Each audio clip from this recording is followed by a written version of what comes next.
Muy bien, ¿cómo les pareció la canción? Muy a tono con el estudio que hoy vamos a tener. Hoy, hermanos, vengo a hablarles de un maestro y ese maestro nos invita a que pasemos a su taller con un objetivo claro y es ser restaurados. Gracias por poner la canción. Realmente es bonito poder hoy terminar llevar este mensaje de Navidad con el sentido correcto que es el nacimiento de Jesús, pero también tenemos que entender claramente cuál es el propósito de Jesús para contigo y para conmigo. Así que les invito a que me acompañen a orar para que Él pueda dirigir este estudio y por supuesto nos permita llevar el mensaje que Él quiere que hoy tengamos para ustedes, hermanos. Así que vamos a orar. Amado Dios, te damos muchas gracias, Padre, por el tiempo que hoy nos permites estar en tu presencia. Señor, te pedimos que también tú dirijas este estudio y que tú tomes el control de mi mente y de mi boca, Señor, pero particularmente de mi corazón, Padre, para que este mensaje pueda llegar a cada uno de nuestros hermanos, así como ha hablado a mi corazón y a mi vida durante esta semana, y que podamos entender, Padre, que necesitamos ser reparados y que afortunadamente tú tienes un taller donde podemos ser restaurados. Gracias, Padre, te damos en el nombre de Jesús. Amén. Muy bien, hermano.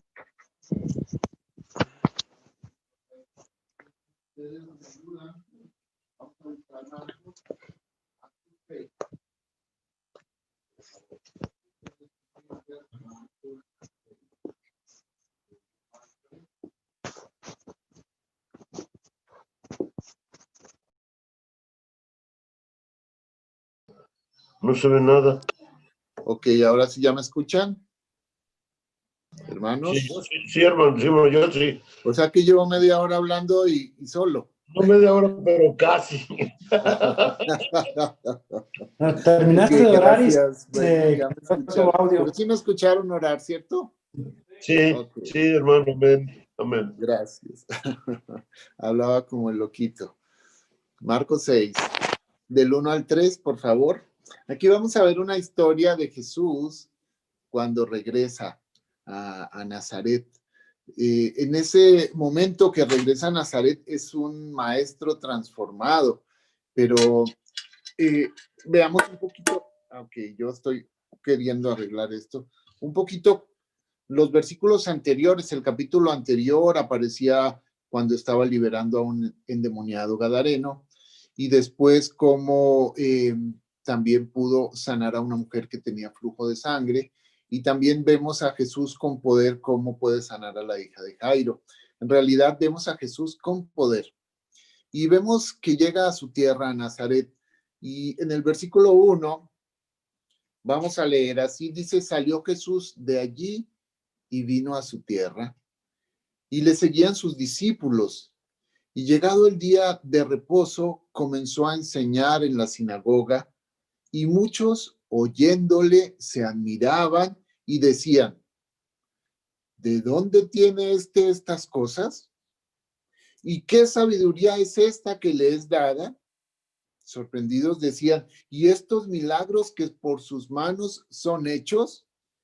¿No es este el carpintero, el hijo de María, hermano de Jacobo, de José, de Judas y de Simón? ¿No están también aquí con nosotros sus hermanas? Y se escandalizaban de él. Recordemos que nosotros conocemos a Jesús a los 30 años en donde empieza su ministerio y lo vemos que tiene un poder extraordinario. Aquí veíamos que había expulsado demonios, había sanado a una mujer con una enfermedad crónica, que había revivido a una persona que dormía. Y ahora llega a su pueblo y es el hijo del carpintero. Ahí están sus hermanos, ahí están sus hermanas, ahí está su papá. ¿Qué pasó con Jesús durante esos 30 años en donde él no aparece en su vida pública? Pues seguramente a los 30 años, que es mucho tiempo, muy seguramente vivió junto a su familia, fue un hijo, fue un hermano, fue un amigo, pero también fue ayudante de carpintero. Trabajó con su papá, seguramente estuvo trabajando, ayudando en un taller que su papá tenía, hacía sillas y reparaba objetos de madera. Era un artesano, trabajaba con sus manos. Pero cuando nosotros lo vemos aquí en Marcos 6, vemos que él regresó con un poder extraordinario, con el poder del Espíritu Santo. Esto lo podemos constatar en el libro de los Hechos. Y ahí aparece en los Hechos de los Apóstoles, en Hechos 10, versículo 38. Llegó con un gran poder porque dice, como Dios ungió con el Espíritu Santo y con poder a Jesús de Nazaret, y como éste anduvo haciendo bienes y sanando a todos los oprimidos por el diablo. ¿Por qué? Porque Dios estaba con él. Regresó después a su tierra, a Nazaret, con el poder del Espíritu Santo. Y al verlo se sorprendieron porque él lo identificaban con un ayudante de carpintero. Pero nosotros vamos a ir entendiendo un poco cuál es el taller del maestro, como la canción que acabamos de escuchar. Y este taller es tu iglesia local. El taller que Dios utiliza para que seamos reparados. Y es por eso que vamos a la iglesia, es por eso que hoy estamos aquí. Porque yo soy imperfecto, porque yo fallo muchas veces y porque yo tengo necesidad de restauración. Así que es claro para nosotros entender que quien inició en la obra en nosotros, como aparece en Filipenses 1, versículo 6, dice, estando persuadidos, Filipenses 1:6, un versículo que ya conocen, de esto, que el que comenzó en vosotros la buena obra, la perfeccionará hasta el día de Jesucristo. Hermanos, nos reunimos en esta iglesia porque estamos dañados y porque necesitamos una restauración. Entendemos claramente que somos imperfectos. Entendemos claramente que fallamos muchas veces y que tenemos una necesidad espiritual. Es por esto que no entendemos nosotros como cristianos, porque hoy en día hay tanta gente que no se congrega, que no es prioridad la iglesia. Es recibir la palabra de Dios no es una cosa que se necesite todos los domingos. Si vamos a la iglesia un domingo es porque no tenemos otra cosa que hacer. Pero la necesidad es permanente de ser restaurado, de ser reparado. Y es a través de lo que usa Dios, que es nuestra iglesia local, su palabra, nuestros hermanos, nuestras circunstancias, que nosotros somos reparados, podemos tener acceso al taller del maestro. Podemos entender y también podemos identificar que tenemos necesidades. Yo te pregunto a ti, hermano, hermana, ¿en qué áreas tú necesitas ser restaurado? ¿Tú ya lo sabes?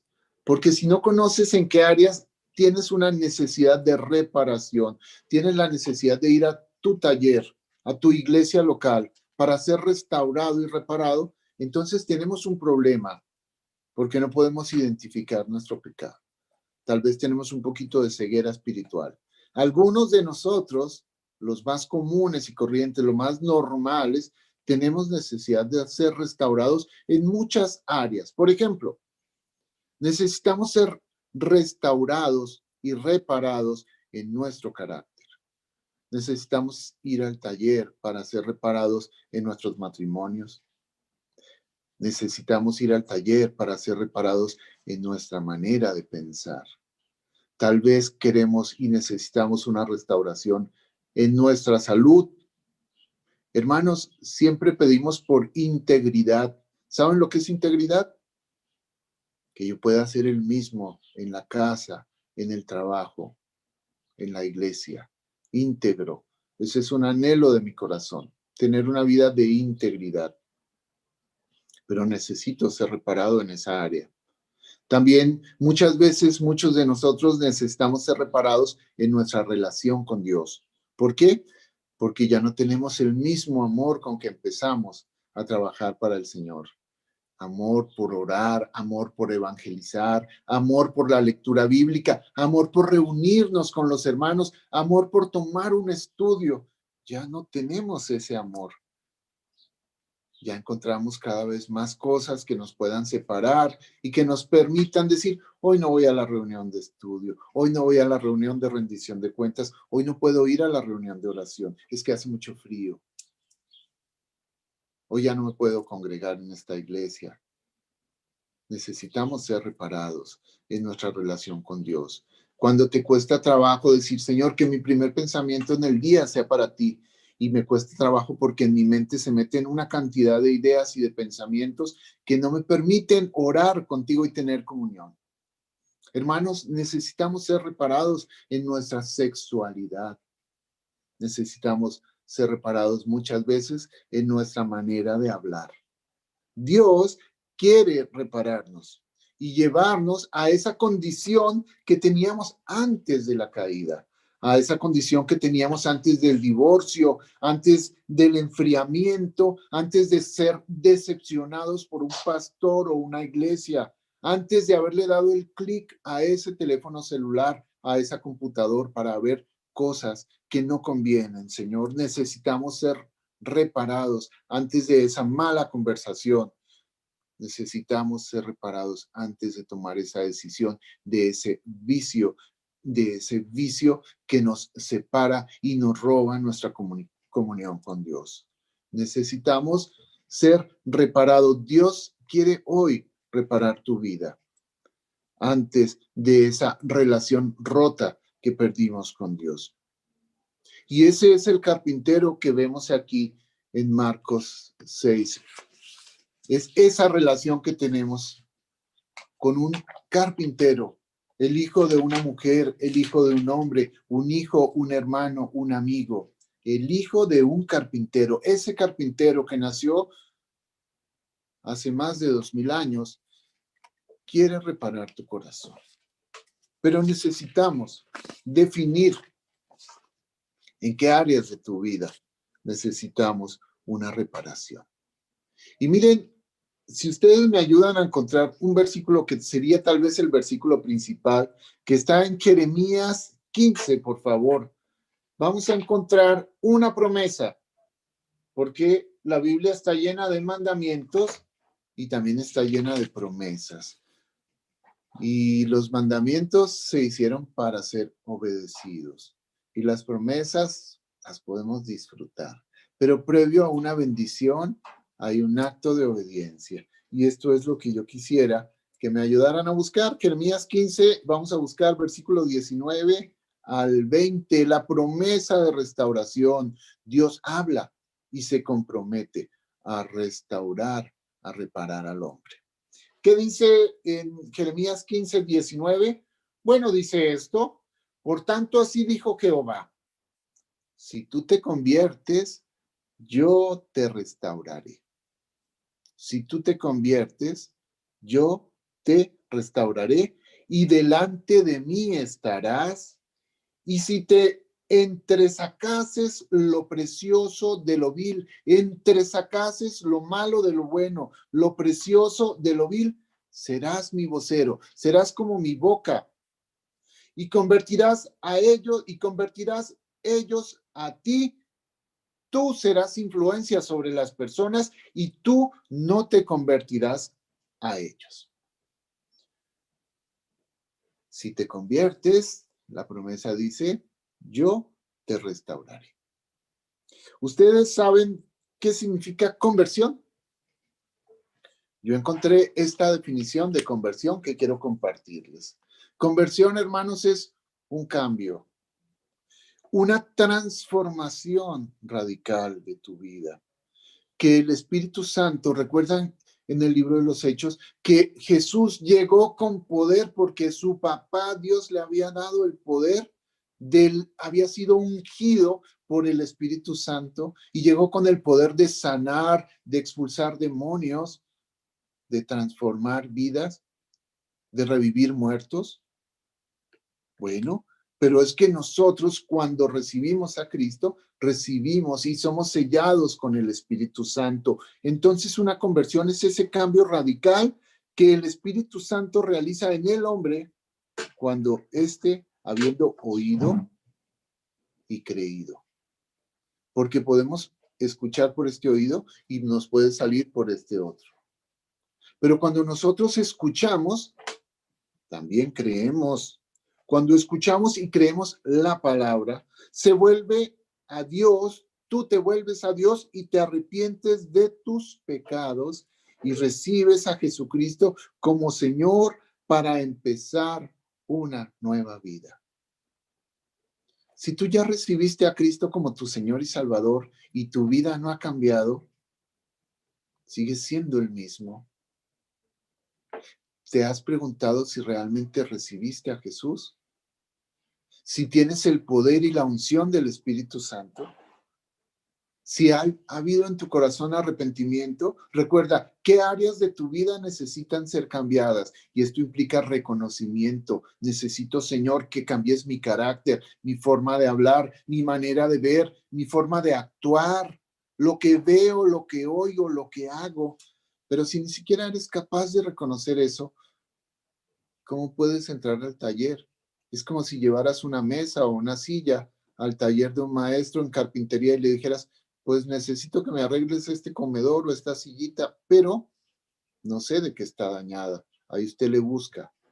Es algo así como, si te ofendí, usted disculpe. ¿En qué te ofendí? No lo sé, pero por si acaso, por todo te pido disculpas.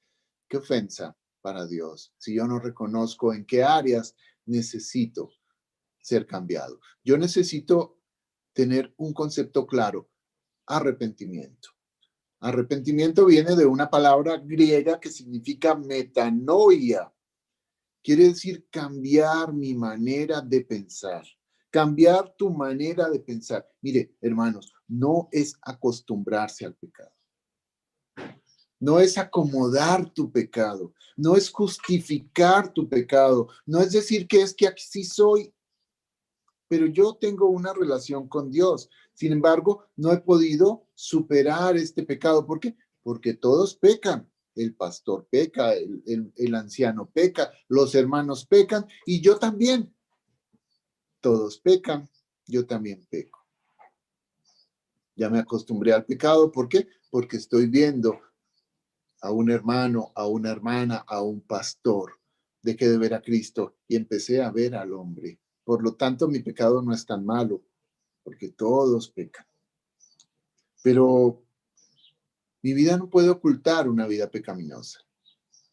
Cuando yo me he acostumbrado al pecado, empiezo a dar señas, salen de mis orejas señas, salen de todas las actividades que yo hago señas, oigo mal y se ve mal mi vida. No se puede ocultar el pecado, porque doy señas de que soy un pecador y de mi carencia de integridad y de mi falta de arrepentimiento y de mi soberbia espiritual. Por lo tanto, si tú ya reconoces en qué áreas de tu vida necesitas ser cambiado, por supuesto, puedes ir al taller del maestro. ¿Por qué? Porque nosotros vamos a ver en Romanos 12:2. Y vamos a encontrar algo que Dios nos pide en Romanos 12:2, que dice que no nos conformemos a este mundo, sino seamos, voy a pedirle a mi esposa que nos haga el favor de leernos este versículo. No os conforméis a este siglo, sino transformaos por medio de la renovación de vuestro entendimiento, para que comprobéis cuál sea la buena voluntad de Dios, agradable y perfecta. Que no seas como el mundo, es lo que te dice. No te amoldes al mundo, no hagas lo que todo el mundo hace. Tú sé un ejemplo de una diferencia. Ahí se requiere el valor y la valentía, la revolución. Tú, sé diferente. Recuerden esto, quiero leerles algo que les envié durante la semana. Y lo voy a leer porque me parece muy bonito en relación al pecado. Porque estoy preguntándoles si hay reconocimiento de pecado. Y si hay reconocimiento de pecado y hay confesión de pecado, yo tengo la esperanza de ser cambiado. Pero si aún no reconozco mi pecado, yo puedo decir claramente sí, pero la salvación no se pierde, así que soy salvo. Ahora, es una verdad que la salvación no se pierde, pero entonces les hago esta pregunta. Si la salvación no se pierde, entonces, ¿por qué necesitamos confesar nuestros pecados si ya estos han sido perdonados? La salvación no se pierde para que confieso. Mire, el apóstol Pablo escribió esto, dice, habiéndoos predestinado para ser adoptados hijos suyos por medio de Jesucristo, esto lo entendemos, según el puro afecto de su voluntad, para alabanza de la gloria de su gracia, con el cual nos hizo aceptados en el amado, en Cristo, en quien tenemos redención, o sea, perdón por su sangre. Dice, por su sangre hemos sido perdonados, pero por la sangre de Cristo. El perdón de pecados, según las riquezas de su gracia, que hizo sobreabundar para con nosotros en toda sabiduría e inteligencia. Efesios 5 del 1 al 8. Hemos sido perdonados por la sangre de Jesús. Perdonados. Esto se refiere a la salvación, donde Dios ha tomado nuestros pecados y los ha quitado de nosotros. Dice, tan lejos como el oriente del occidente, el Salmo 103, así están nuestros pecados. Y este es el perdón, recuerden esto, el perdón judicial que Dios nos da al recibir a su Hijo Jesucristo. Un perdón judicial, legal. Se requería un pago, ya fue hecho. Legalmente somos perdonados. Y entonces damos a entender que no sufriremos el castigo, esto es lo que dice la ley, eterno por nuestros pecados. ¿Por qué? Dice, porque ya han sido pagados. Sin embargo, aún sufrimos las consecuencias del pecado mientras estemos aquí en la tierra, lo cual nos lleva a la pregunta inicial. ¿Por qué si ya legalmente hemos sido perdonados, por qué tenemos que confesar nuestros pecados? Ya fueron perdonados. Mire, hay una diferencia entre Efesios, que es el que estamos leyendo, Efesios 1 del 6 al 8, y primera de Juan 1:9, que todos lo sabemos. Dice que si confesamos nuestros pecados, Él es fiel y justo para perdonarnos y limpiarnos de toda maldad. ¿Por qué si ya han sido perdonados mis pecados, tengo que confesarlos?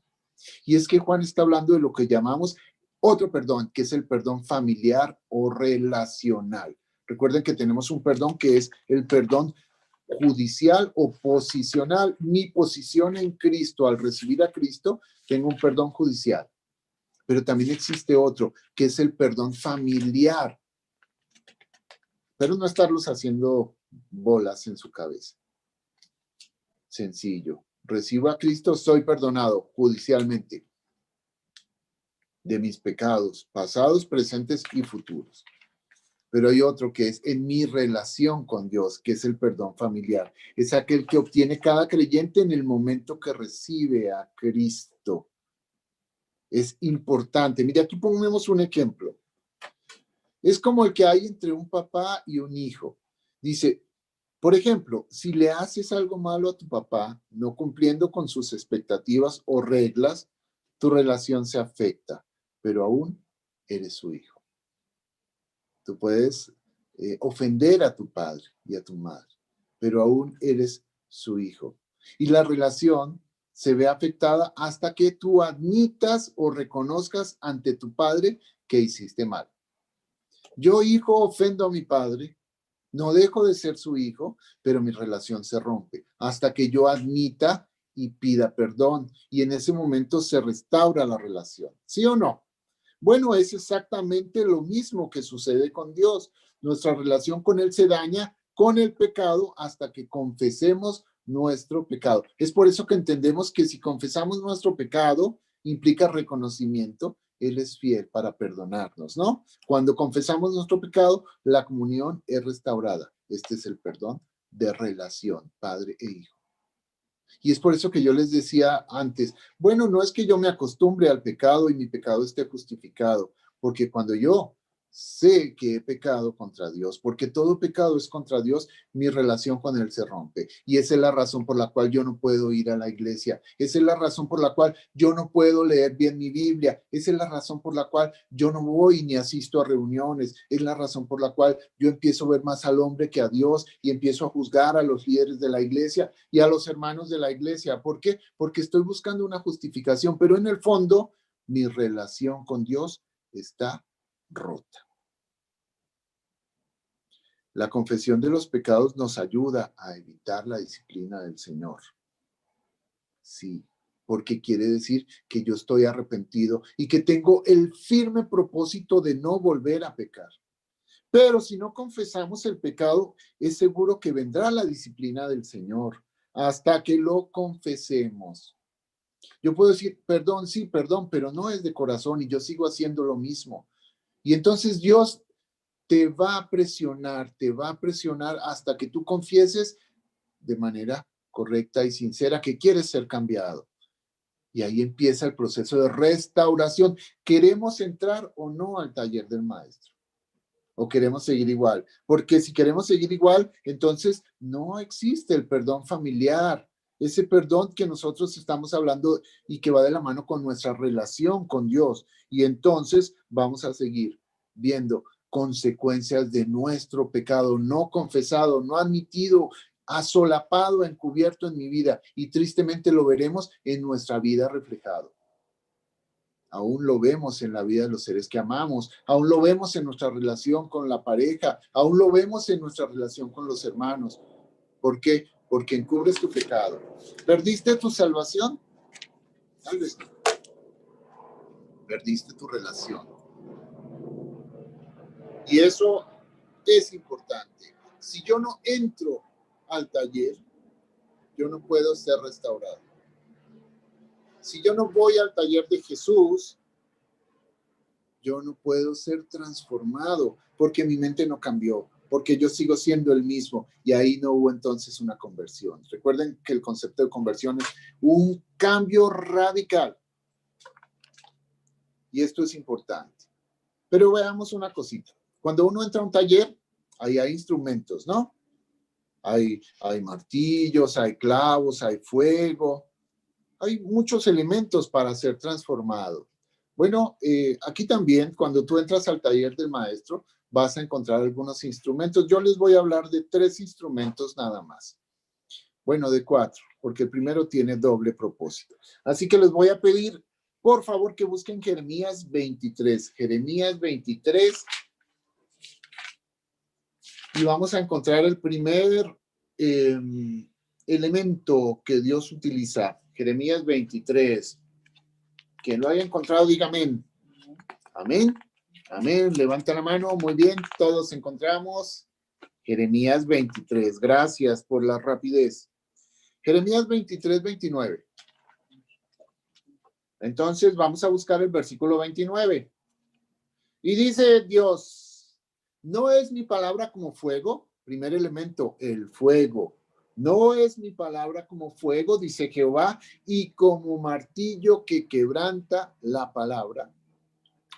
Entonces, vamos a ver. Encontramos que aquí ya hay 2 elementos que nos permiten descubrir los instrumentos que hay en el taller. ¿Cuál es el primero?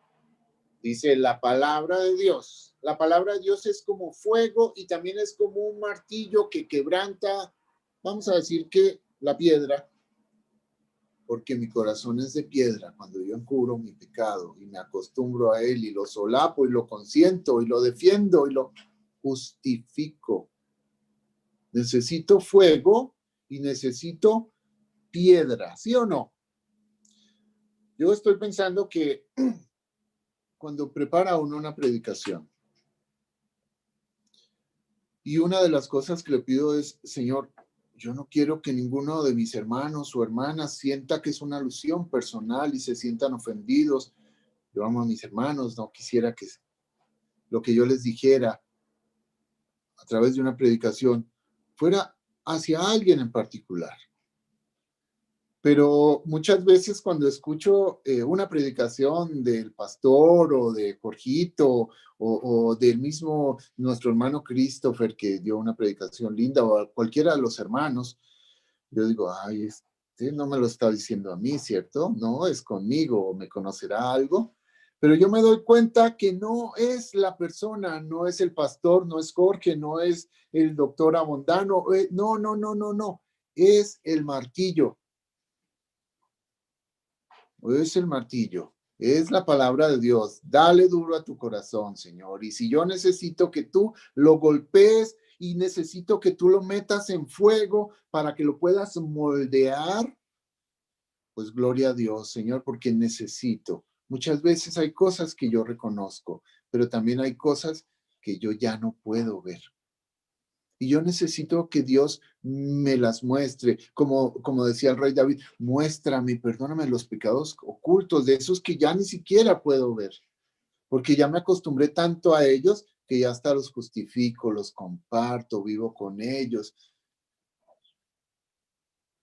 los comparto mi pecado oculto y soy una piedra de tropiezo en la vida de mis hermanos. Entonces, Señor, si tú necesitas darme con el martillo de tu palabra, estoy dispuesto. ¿Con qué limpiará el joven su camino?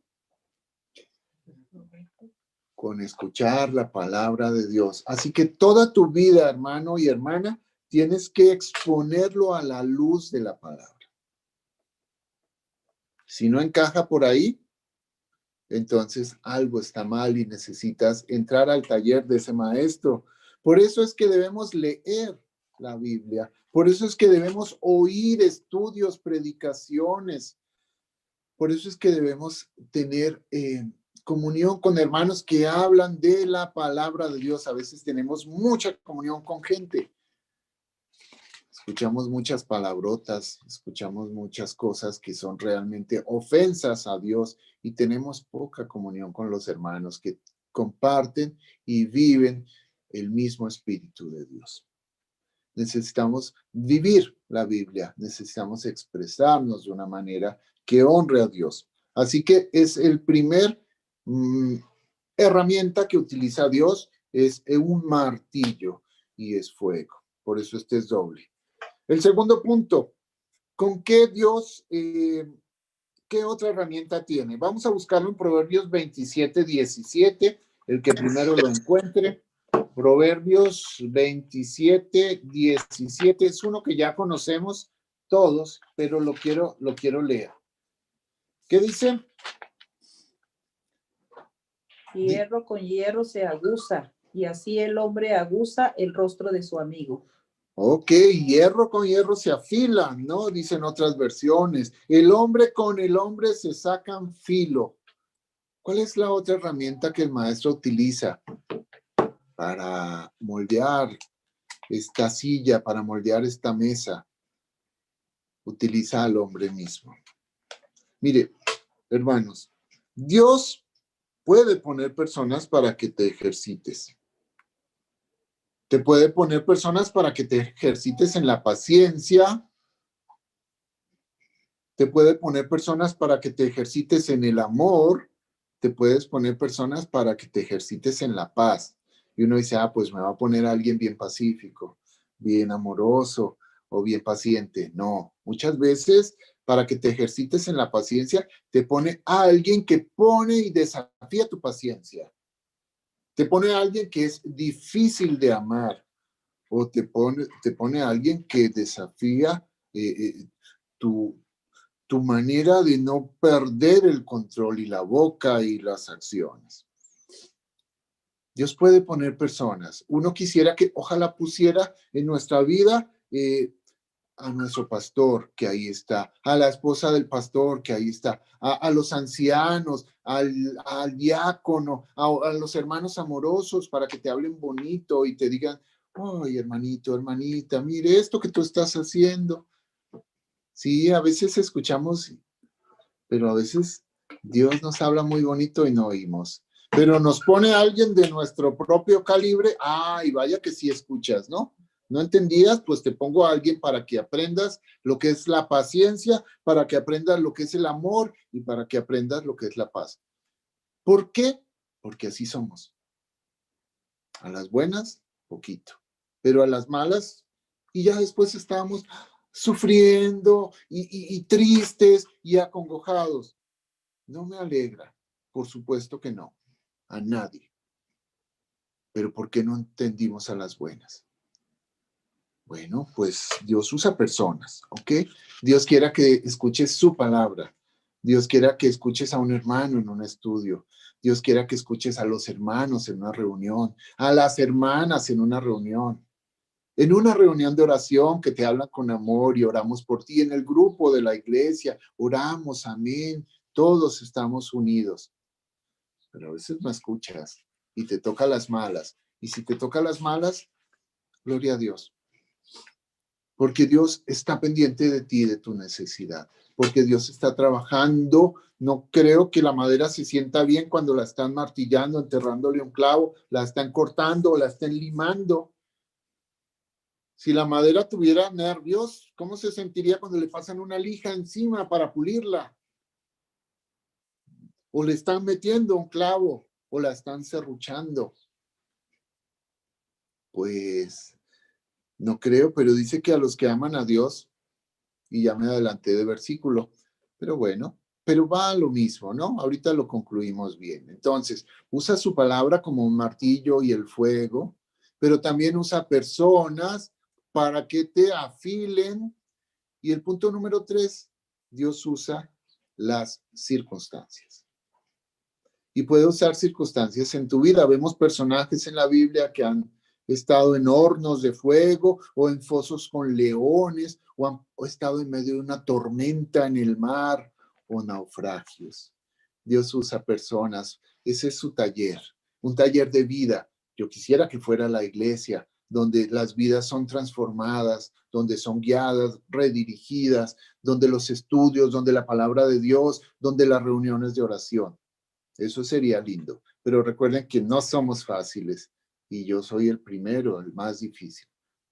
No somos fáciles. Entonces también Dios necesita poner circunstancias en tu vida. ¿Por qué? Porque eso te demuestra que Dios siempre está trabajando en nuestra vida. Circunstancias difíciles. No es bueno pasar por una tribulación, pero recuerden que es pasajera. Y que junto con una prueba también Dios da una salida. Y que a los que aman a Dios, dice Romanos 8:28, todas las cosas les sirven, les vienen a bien. Así que, hermanos, si están pasando por una prueba, una circunstancia difícil en tu vida, si estás viviendo un momento de pena por una persona o varias personas, si la palabra de Dios te confronta todos los días, pues te puedo decir que estás en el taller del maestro, porque Él está trabajando en tu vida, porque Él quiere trabajar en tu corazón, porque Él quiere restaurarte. Y restauración es un cambio radical. Oramos por ti, porque estás pasando una difícil prueba. Oren por mí, porque pasamos una difícil prueba, nuestra familia. Oremos por los hermanos que están viviendo pruebas difíciles en estos momentos. Pero veamos el amor de Dios en medio de la prueba, porque la necesitamos, porque Él nos ama y porque está transformando tu corazón. Así que volvamos a Jeremías 15:19 y vamos a buscar otra vez lo que hay que hacer. Jeremías 15:19, que sería como nuestro versículo principal, un poquito. Entonces ya vimos que dice, en el versículo 19 dice, por tanto, así dijo Dios, si te conviertes, yo te restauro. Si tú reconoces tu pecado, yo te restauro y te restauraré y delante de mí estarás, te pondré delante de mí y si entresacares lo precioso de lo vil. Quedémonos con esta palabra, entresacar, que significa extraer, que significa separar lo precioso de lo vil. Saca lo malo y mete lo bueno. Ahí está la promesa. Bueno, más bien ahí está el mandamiento. Después viene la promesa, entresacar. Saca de tu vida. Tenemos que sacar las cosas. Saca de tu vida las cosas que no te edifican. Saca de tu vida las cosas que no te educan. Saca de tu vida las cosas que no cumplen un propósito para Dios. Y mete, en vez de esas cosas, mete cosas que te edifican, que te educan, que cumplen propósitos para tu vida. ¿Qué tienes que sacar? ¿Qué cosas hay hoy en tu vida que no te están edificando? Puedes escribirlas para que no se te olvide esta predicación. Y si te estás quedando dormido, pues despiértate, levanta, da una vuelta. Es contigo. El mensaje dice, es para ti. Por tanto, así dijo Jehová, si te conviertes, yo te restauraré. Y delante de mí estarás. ¿No te gustaría estar delante de él? Pero te dice, y si entresacares lo precioso de lo vil, saca lo malo que hay en tu vida y deja lo bueno. Saca las cosas que no te edifican, las cosas que no te educan, las cosas que no cumplen un propósito. Colosenses 3:5 nos da un ejemplo de las cosas que podríamos sacar. Yo no puse tiempo, así que hoy me siento libre. Espero que no los aburra mucho. Pero sí que cumpla este propósito, es 24. Colosenses 3:5 dice, haced morir pues lo terrenal en vosotros. Te está hablando de fornicación, impureza, pasiones desordenadas, malos deseos y avaricia, que todo esto es idolatría. Fornicación, impureza, pasión, malos deseos, avaricia. Sácalo de tu vida, reconoce si ahí está. El versículo 6 dice, cosas por las cuales la ira de Dios viene sobre los hijos de desobediencia. ¿Qué hay de ti en este momento, de estas cosas que están afectando tu vida y tu comunión con Dios, tu perdón familiar, tu relación con Dios? Mira, el versículo 6 dice que estas cosas traen la ira de Dios. ¿Estás sintiendo hoy la ira de Dios? Porque no entresacaste, no sacaste lo malo de tu vida y metiste lo bueno. Versículo 7, en los cuales vosotros también anduviste en otro tiempo cuando vivíais en ellas. Cuando vivíamos en ellas, pero hoy seguimos pecando también y necesitamos ser restaurados. Versículo 8 y 9. Pero ahora dejad también vosotros todas esas cosas. Tú dices, pero yo no vivo en impureza, ni en fornicación, ni en nada. Pero ¿y qué con lo otro que dice el versículo 9? El versículo 8. ¿Qué pasa con la ira en tu vida? ¿Qué pasa con el enojo? ¿Qué pasa con la malicia? ¿Qué pasa con las mentiras? ¿Qué pasa con las palabras deshonestas de vuestra boca? No tiene nada que ver contigo, no enciendes en ira y te paras y te vas y no escuchas a nadie, estás enojado. ¿Está justificada la ira en tu vida? La ira dice uno, pero Jesús también se enojaba. Sí, defendiendo las cosas de Dios. Y yo estoy defendiendo mi egoísmo, por eso me paro, me enojo y me voy. Eso también son cosas que provocan la ira de Dios. El versículo 9 que dice, no se mientan unos a otros, habiéndoos despojado del viejo hombre con sus hechos y revestidos del nuevo, el cual conforme a la imagen del que lo creó, se va renovando hasta el conocimiento pleno.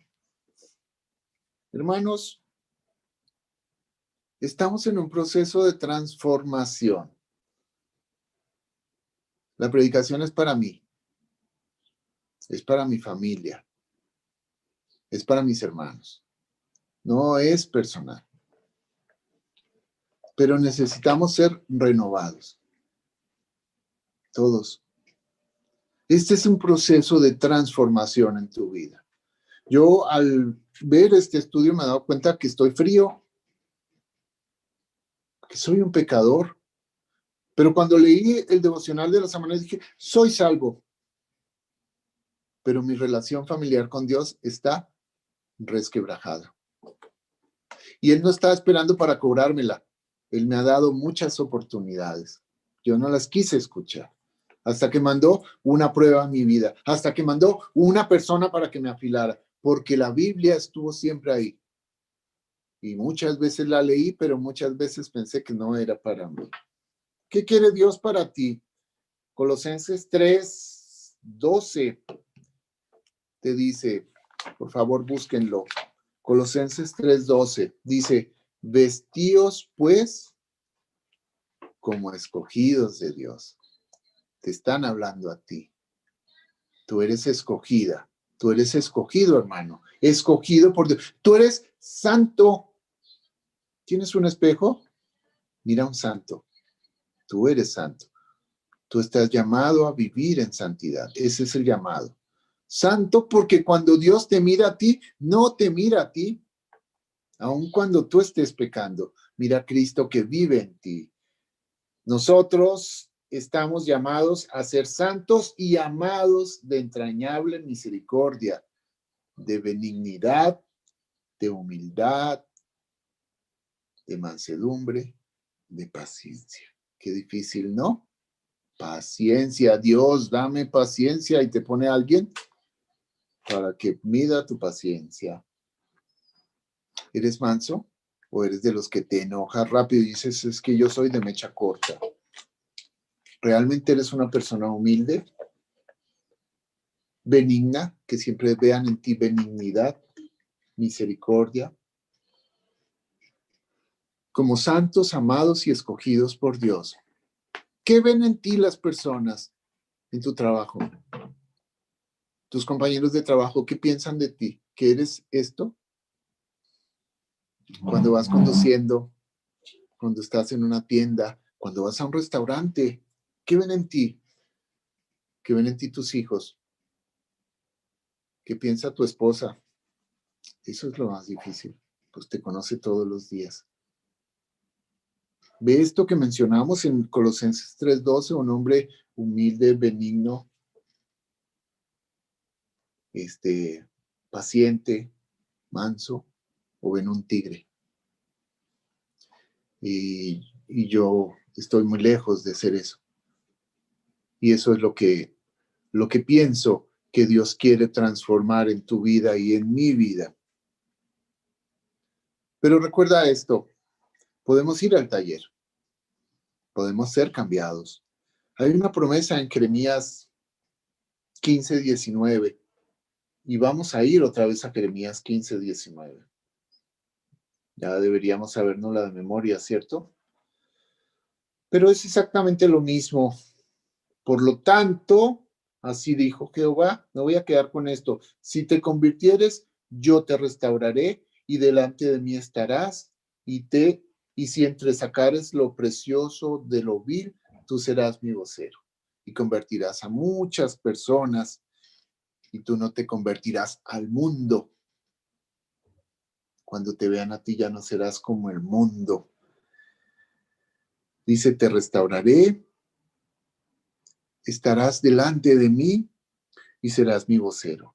Y el versículo 20 dice esto, y te pondré en este pueblo por muro fortificado de bronce. Te pondré en tu familia, en medio de tu comunidad, como una muralla te protegeré, dice Dios, como un muro fortificado de bronce. Y dice, y pelearán contra ti, pero no te vencerán, porque yo estoy contigo para guardarte y para defenderte, dice Jehová, y te libraré de la mano de los malos y te redimiré de la mano de los fuertes. Pero hay una cosa que es antes. Si te conviertes, yo te restauraré. Y si tú deseas ser restaurado, sabes a dónde ir. Porque lo que Dios quiere hacer no es un remiendo en tu vida. Lo que Dios quiere hacer es una restauración completa. Porque Dios quiere de ti y de mí una vida diferente. Una persona que piense diferente, no como el mundo. Una persona que hable diferente, no como el mundo. Una persona que actúe diferente, y no que siga la corriente del mundo. Dios quiere para tu vida una renovación, hermanos. Y la Biblia dice que si Dios lo dice, Dios lo hace. Y Él puede hacerlo. Y si nosotros nos vamos hasta el final de la Biblia en Apocalipsis 21, 5, encontramos que dice Dios, y el que estaba sentado en el trono dijo, he aquí, yo hago nuevas todas las cosas. Hermanos, vamos a orar para que Dios pueda hacer nuevo ese corazón de piedra y que haga un corazón de carne, que esté dispuesto a ser renovado y transformado para la gloria de Dios. Vamos a orar, hermanos. Amado Dios, te damos tantas gracias por el mensaje de hoy. Te damos gracias por tu palabra, mi Dios. Agradecemos, Señor, las personas que tú has puesto en nuestras vidas para nuestra renovación. También, mi Dios, te queremos dar gracias por las circunstancias que vivimos, Señor, porque a través de ellas reconocemos tu amor y la forma tan particular como tú trabajas en nuestros corazones. Padre amado, te queremos pedir perdón, porque reconocemos que somos pecadores y porque hay ciertas áreas en nuestra vida que tú y yo conocemos, que tienen que ser transformadas. Necesitamos un cambio radical en nuestras vidas, Padre, porque queremos ser hechos a la imagen de Jesús, pero también te queremos agradecer por la salvación que tú nos has dado, que no merecemos, mi Dios. Pero yo te pido, Padre, que tú puedas reparar mi relación familiar contigo al reconocer mi pecado, que no he podido, Señor, que no he podido vencer, que no he podido superar. Pero sé que tu Espíritu Santo, que siempre me marca dónde están mis fallas, Señor, también me puede dar el poder, Padre, para poder ser transformado. Yo quiero entrar en ese taller, Señor. Quiero entrar al taller del Maestro Jesús para que con su palabra